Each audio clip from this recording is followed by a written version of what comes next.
Amul the taste of India. जी हां दोस्तों, जिस अमूल पर पूरा भारत भरोसा करता है, उसी अमूल के 1.5 लाख किलो प्रोडक्ट को एक्सपायरी डेट के बाद भी बाजार में बेचने की कोशिश की जा रही थी। यानी कि केमिकल से लेबल निकाले जा चुके थे, नए लेबल चिपकाए जा रहे थे। तभी एफएसएसएआई के अधिकारियों ने जयपुर में छापा मारा और 27 टक प्रोडक्ट को नष्ट कर दिया गया। यह मामला जैसे ही मीडिया में आया है, अमूल के प्रोडक्ट की बिक्री रुक गई है। लोगों ने कतराना शुरू कर दिया है, लोगों ने इस प्रोडक्ट को नकारना शुरू कर दिया है। तो आप सभी से भी गुजारिश है, जो भी अमूल के प्रोडक्ट को यूज करते हैं, कुछ समय के लिए थम जाइए।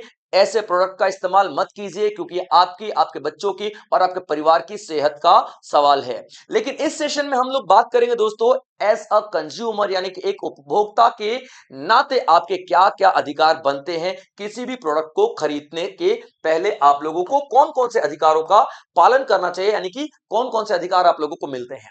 चलिए दोस्तों, तो पहले देख लेते हैं न्यूज क्या है। तो जयपुर में, यानी कि राजस्थान में, भाई साहब, 1.5 लाख किलो प्रोडक्ट यानी कि एक्सपायरी फूड बेचने की तैयारी चल रही थी, रीसेल की तैयारी चल रही थी। और एक्सपायरी डेट को टेम्पर करने की कोशिश की जा रही थी। टेम्पर का मतलब चेंज करने की कोशिश की जा रही थी। राजस्थान के फूड सेफ्टी डिपार्टमेंट ने छापा मारा और देखा कि यह मामला बहुत ही बड़े लेवल का है। यानी कि यहाँ पे 27 ट्रक माल जो था बाजार में बेचने की पूरी तैयारी की जा चुकी थी। और कॉल आई थी 181, एक पब्लिक ग्रीवेंसेस टेलीफोन नंबर दिया गया है। इस पे किसी अनजान व्यक्ति ने, यानी कि नाम नहीं पता, लेकिन किसी ने कॉल किया कि ऐसे ऐसे ट्रक यहां पर जा रहे हैं, लेबल चिपकाई जा रही है, नकली लेबल लगाए जा रहे हैं। तो उसके बाद छापा मारा गया और देखा गया कि भाई साहब, इतना ज्यादा बड़ी मात्रा में खाना मार्केट में सप्लाई होने जा रहा था। सोचिए, अगर ये खाना मार्केट में सप्लाई हो जाता तो न जाने कितनी ही जिंदगियां दांव पर लग जाती। इन लोगों का क्या है, पैसा कमाने के चक्कर में कुछ भी कर डालते हैं। ठीक है बच्चे, चलिए अब देखिए एग्जैक्टली क्या हुआ है। तो 12,000 कार्टून जिसमें खाना भरा था और एक्सपायरी डेट के साथ खाना बना था। उसके बाद 3,000 कार्टून जो थे, एक्सपायरी डेट उस पर मिटाए जा चुके थे, नई डेट लिखनी बाकी थी। केमिकल जैसे कि एसीटोन हो गया, थिनर हो गया, इन सब से मिटाए जा चुके थे, कागज उतारा जा चुका था, नया लेबल चिपकाने की बारी चल रही थी। लेकिन जैसे ही नया लेबल चिपकाने की कोशिश की जा रही थी, तभी ट्रक को पकड़ लिया जाता है और 27 ट्रक, बच्चे 27 ट्रक जो है, खाना को जला दिया जाता है। और जो नहीं जलाए जा सकते हैं उनको मिट्टी में दबा दिया गया, यानी कि डिस्ट्रॉय कर दिया गया था। अब सोचिए बच्चों, इस तरीके के जो केमिकल्स है, इन्हीं से पूरा का पूरा लेबल उतारा जाता है। अब देखते हैं प्रोडक्ट्स कौन कौन से इसमें, प्रोडक्ट इन्वॉल्व एंड फ्रॉड कौन कौन से मेथड हैं। देखिए बच्चे, नूडल्स हो गए, तो उसके बाद केचप हो गया, मायोनीज हो गए, एनर्जी ड्रिंक्स हो गए, इन सब में काफी ज्यादा मिलावट भी थी और इनके इस तरीके के प्रोडक्ट को काफी ज्यादा कॉन्टैमिनेट भी किया जा रहा था और इनको एक्सपायरी डेट के बाद भी बेचने की कोशिश की जा रही थी। अब देखिए यहाँ पे क्या कहा जा रहा है कि मतलब क्यों होता है ये। कई बार क्या होता है ना बच्चों, की कंपनी ना सस्ते दामों में वो प्रोडक्ट बेच देती है जो कि एक्सपायरी डेट वाला होता है। जैसे कि 20 रुपए का बिस्किट है, आपको 6 रुपए में दे देगी। क्यों? क्योंकि एक्सपायरी डेट हो चुकी है। तो ये ले जाते हैं डिस्ट्रीब्यूटर सस्ते दाम में और मिटा देते हैं एक्सपायरी डेट, और नई एक्सपायरी डेट के साथ वही बिस्कुट बाजार में बेच देते हैं। तो यहाँ पे भाई कंपनी का भी दोस्त है, डिस्ट्रीब्यूटर का भी दोस्त है। आप सस्ते दामों में क्यों बेचोगे? अगर आपको लग रहा है कि एक्सपायरी डेट हो चुकी है तो उसको नष्ट करो ना भाई साहब। तो यहाँ पे आप क्या देख रहे हो, ठीक है, जो एक्सपायरी डेट के आसपास के होते हैं, वेरी लो कॉस्ट, बहुत ही कम कॉस्ट में खरीद करके केमिकल से एक्सपायरी डेट मिटाई जाती है और फिर उनको बाजार में बेचा जाता है। अब देख लिए, इस तरीके के एक्सपायरी डेट वाले फूड को नहीं कंज्यूम करने के लिए या फिर हमारे कस्टमर्स को ऐसे फ्रॉड से बचाने के लिए कौन कौन से कानून है, जरा एक बार देख लेते हैं। ठीक है बच्चे, तो लीगल फ्रेमवर्क देख लेते हैं क्या है ये। तो आप लोग देखिए बच्चों, एक एक्ट आया था, food safety and standard act 2006, FSSAI जिसको आप लोग कहते हो। ठीक है बच्चे, फसाई भी इसको कुछ लोग फसाई कह देते हैं। ठीक है, तो ये क्या है, food safety and standard act, FSSAI 2006 में आया था। ये अधिनियम एक ऐसा कॉमन प्लेटफॉर्म है जहां पर सभी फूड इंडस्ट्रीज के लिए कॉमन कानून बनाए जाते थे, यानी कि 2006 के पहले अलग अलग फूड के लिए अलग अलग कानून थे, लेकिन एक कॉमन कानून लेकर के आया गया FSSAI 2006 में, जो कि हर एक स्टेट के प्रोडक्ट के लिए एक कॉमन सा कानून बनाया जाएगा। इसके ऑब्जेक्टिव क्या है कि मैन्युफैक्चरर्स जो हैं, यानी कि निर्माता, जो निर्माण करने वाले हैं, जो निर्माण प्रोडक्ट बनाने वाले, जो स्टोर करने वाले, डिस्ट्रीब्यूटर हो गए, बेचने वाले, सभी को खाने का प्रॉपर ध्यान रखना पड़ेगा, यानी कि कॉन्टामिनेटेड फूड, खराब फूड, सड़ा गला फूड, एक्सपायरी डेट वाला फूड आप नहीं दे सकते हो कस्टमर को, ठीक है। आपको इंश्योर करना पड़ेगा सेफ और होलसम फूड फॉर कंज्यूमर, यानी कि सेफ, सुरक्षित खाना है कि नहीं कस्टमर के लिए, आपको इंश्योर करके ही बाजार में खाना बेचना पड़ेगा। एक यूनिफाइड रेगुलेटरी फ्रेमवर्क बना दिया गया FSSAI को, यानी कि एक सिंगल बॉडी जहां पे हर एक स्टेट के प्रोडक्ट बनाए जाते हैं और एक ही रूल रेगुलेशन पूरे देश में फॉलो किया जाता है, ठीक है बच्चे।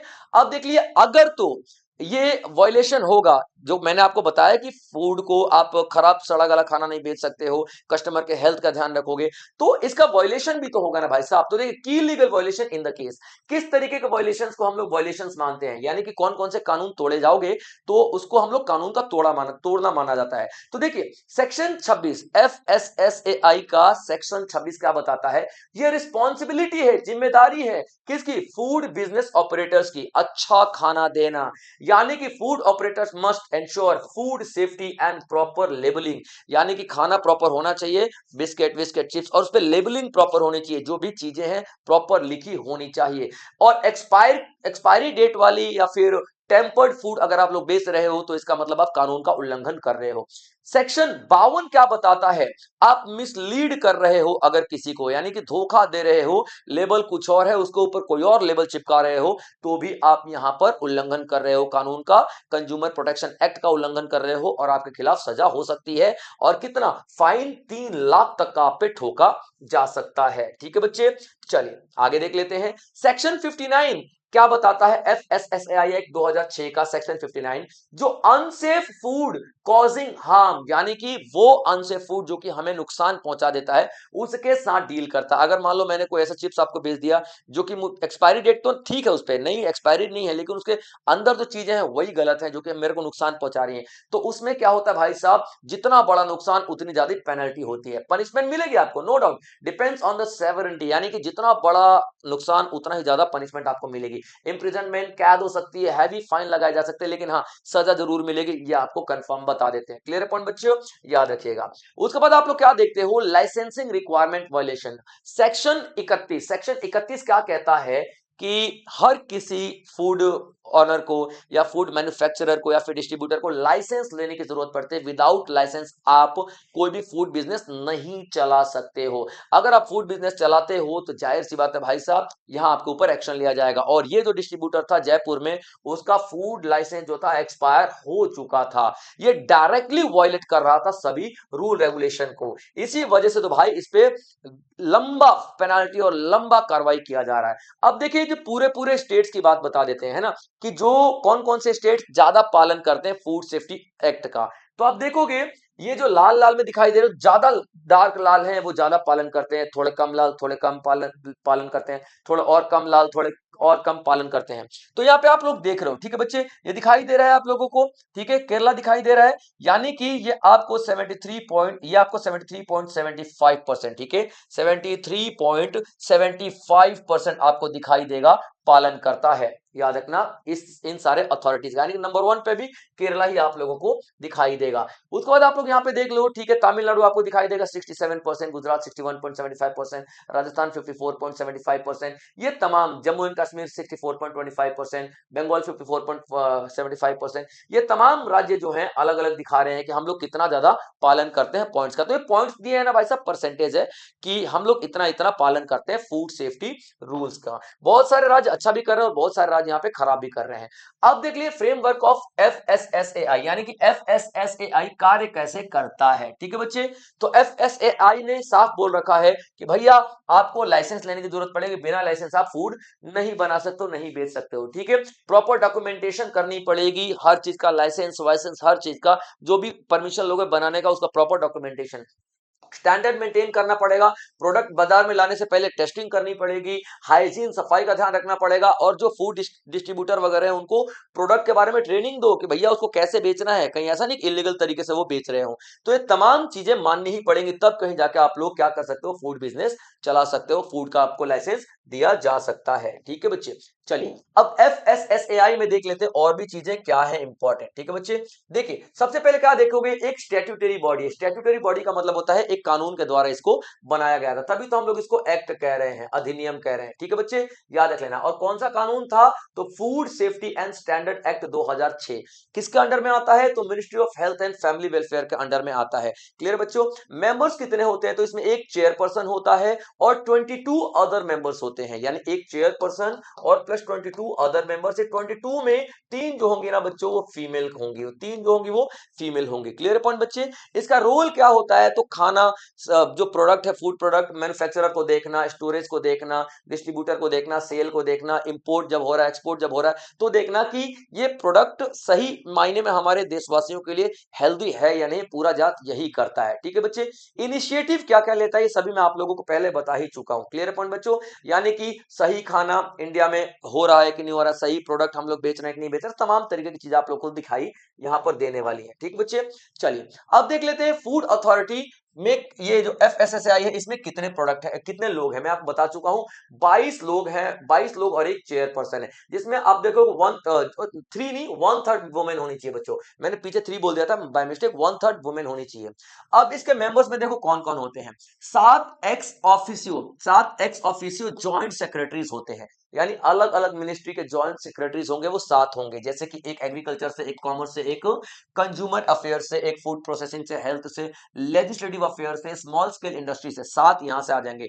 2 रिप्रेजेंटेटिव होते हैं फूड इंडस्ट्री के, उसके बाद एक रिप्रेजेंटेटिव होगा स्मॉल स्केल इंडस्ट्री से, 2 मेंबर्स होंगे कंज्यूमर ऑर्गेनाइजेशन से, 3 होंगे फूड टेक्नोलॉजी यानी कि साइंटिस्ट जो होंगे फूड वाले वो, 5 यूनियन टेरिटरी और स्टेट्स के रिप्रेजेंटेटिव होंगे जो हर एक 3 साल के बाद चेंज होते रहते हैं रोटेशन में। ठीक है, 3 साल में बदलते जाते हैं रोटेशन में। ठीक है बच्चे, 2 रिप्रेजेंटेटिव्स होते हैं फार्मर ऑर्गेनाइजेशन के, उसके बाद एक रिप्रेजेंटेटिव होता है जो रिटेलर ऑर्गेनाइजेशन का होता है। तो ये टोटल 22 मेंबर आपको दिखाई देंगे FSSAI एक्ट के अंदर में। ठीक है बच्चे, food safety rules and regulation 2011 ये उसके बाद 2006 के बाद आया था। तो ये क्या करता है, 2006 में जो कमियां बच जाती है ना, तो अगला जो एक्ट आता है तो उसको उसको ठीक करने के लिए लेकर के आया जाता है। तो देखिए 2011 वाला था वो क्या कहता है, ये जो एक्ट है ये implemented through food safety and standard rules 2011। ठीक है, 2006 वाला था, 2011 वाला आ गया। क्लियर पॉइंट, अब देखिए फ्रेम अंडर सेक्शन 91,